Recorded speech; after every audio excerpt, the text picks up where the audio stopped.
Amazon, Google, Microsoft, Facebook etcetera etcetera पूरे world की top IT industries में most dominant companies जो दुनिया के सबसे प्रेस्टीजियस एम्प्लॉयर माने जाते हैं। स्पेशली गूगल से पिछले कुछ हफ्तों में कुछ हाई प्रोफाइल टेक कंपनीज से कंटिन्यूसली न्यूज़ आ रहा है कि अमेज़ॉन ने 11,000 एम्प्लॉयज़ को फायर किया, गूगल ने 12,000 एम्प्लॉयज़ को फायर कर दिया, माइक्रोसॉफ्ट और भी बहुत सी कंपनीज ने एम्प्लॉयज़ को फायर कर दिया।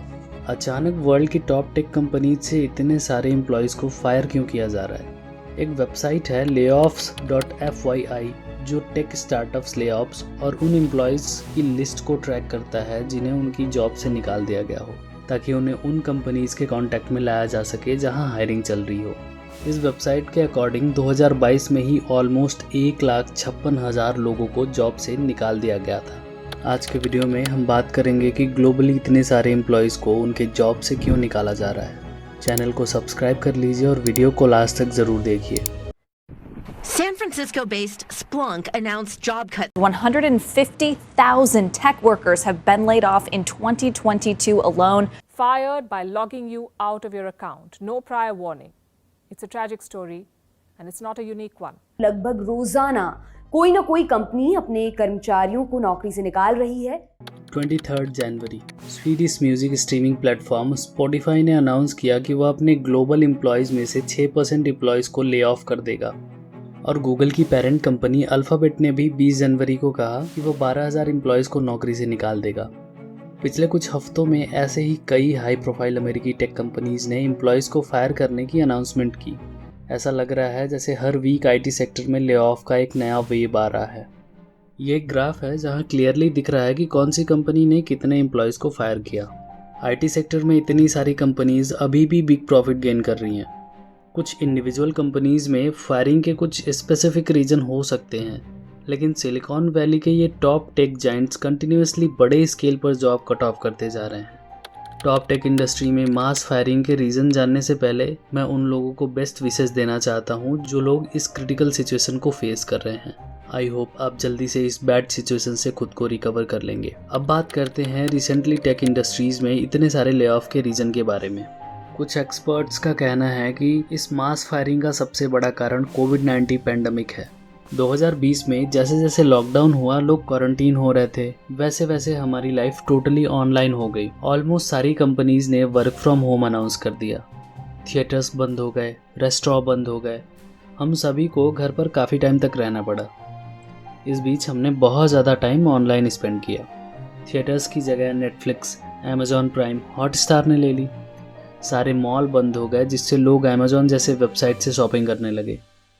ग्लोबल ऑनलाइन एक्टिविटीज़ में इस बूम ने टेक कंपनीज़ के लिए ब्लेसिंग्स की तरह काम किया, जिससे इन कंपनियों ने प्रॉफिट रेवेन्यू का रिकॉर्ड अचीव किया। ऑनलाइन एक्टिविटीज़ में बूम के कारण ऑलमोस्ट सारी टेक जाइंट्स ने ओवर हायरिंग की। पूरी दुनिया में almost her office worker work from home के लिए शिफ्ट हो रहे थे, जिससे हमारे डेली रूटीन और हमारे वे ऑफ लाइफ पर बहुत बड़ा इम्पैक्ट पड़ा। पर वो सारी बड़ी कंपनीज एक्सपेक्ट करने लगी कि यह बदलाव परमानेंट हो जाएगा, इसीलिए उन्होंने अपने टीम को एक्सपेंड किया। पर जब कोविड के बाद दुनिया वापस काफ़ी हद तक नॉर्मल हो गई, तो वो लोग जो बाहर ना जाकर अपना सारा टाइम ऑनलाइन एक्टिविटीज़ में स्पेंड करते थे, अब वो एक बार फिर बाहर आए। बार्स और रेस्टोरेंट्स फिर से फुल हो गए, वीकेंड्स में थिएटर्स भी फिर से शुरू हो गए और वर्क फ्रॉम होम कल्चर धीरे धीरे ख़त्म होने लगा। नेटफ्लिक्स, हॉटस्टार की जगह लोग थिएटर्स में जाने लगे, जिससे कोविड के पहले ऑनलाइन एक्टिविटीज़ में जो बूम था अब वो ऑलमोस्ट ख़त्म हो गया था, जो अभी टॉप टेक जाइंट्स कंपनीज़ में मास फायरिंग का कारण बन रही है। ग्लोबल रिसेशन मास फायरिंग का दूसरा सबसे बड़ा रीज़न है। पेंडेमिक ने दुनिया की इकोनॉमी को बुरी तरह इफेक्ट कर ही दिया था और अब रसिया यूक्रेन वॉर से भी इकोनॉमी के डिमांड और सप्लाई में भारी अप्स एंड डाउन्स आए हैं। इस वॉर से चाइना, ब्रिटेन, अमेरिका, भारत और जापान सबसे ज़्यादा इफेक्टेड हुए।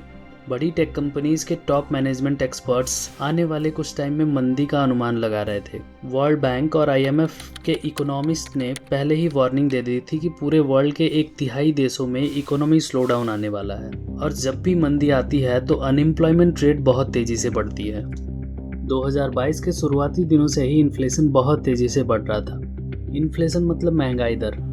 मतलब जो चीज़ आज आपने 100 रुपये में ख़रीदा, 1 साल बाद 110 रुपये में उसी सेम सामान को 10 रुपये एक्स्ट्रा देकर ख़रीदना पड़ रहा है। मतलब इस 1 साल में इन्फ्लेशन रेट 10% बढ़ा। इसी को इन्फ्लेशन या महंगाई दर कहते हैं।